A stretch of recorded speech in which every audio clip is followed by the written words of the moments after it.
ladies and gentlemen, let's not kid ourselves. Putin will not stop at Ukraine.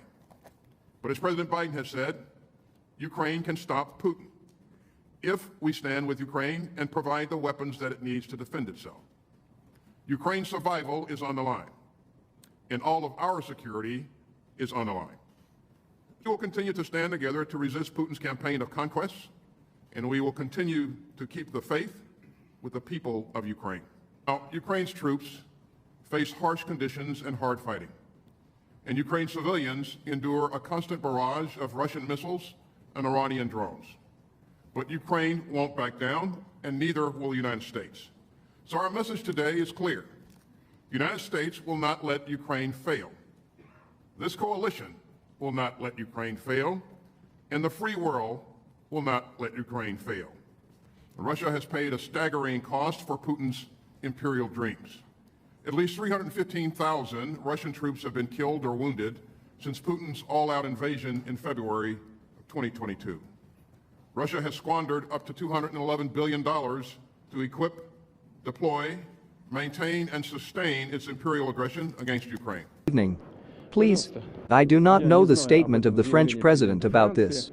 We are ready to consider any questions, but always, in any situation, we will proceed from the interests of the Russian Federation, and we will proceed from the situation in the combat contact zone, of course. I said all the time, and I will repeat again, we are for peaceful negotiations, but not because the enemy is running out of ammunition. We are for negotiations if they are really serious. In the long term, they want to build peaceful, good neighborly relations between the two states and not take a break for 1.5 to 2 years for rearmament. Talk about the possible sending of European troops to Ukraine still. This issue worries people. Do you think a full-scale conflict between Russia and NATO is possible? And how likely is this? Thank you. Anything is possible in the modern world. But I have already said, and it is clear to everyone, that this will be one step away from a full-scale World War III. I think that hardly anyone is interested in this. As for the position of the French president, there are already some amendments in the sense. This contingent will perform secondary functions. They will have to train military personnel in Ukraine, explain how to use Western equipment, perform some other functions of this kind. Today it is not much different from what mercenaries do. NATO military personnel are already present there. We know that. We hear both French and English speech there. There is nothing good in this, first of all, for them, because they die there in large numbers. But ultimately, it is not our choice. If someone wants to slightly cover up internal political problems with their aggressive external rhetoric, then this is a well-known and frequently used technique all over the world.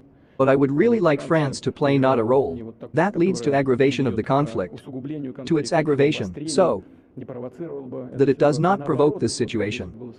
But on the contrary, as was said here, so that we talk about possible ways of a peaceful settlement. In this sense, it seems to me that France could play its role.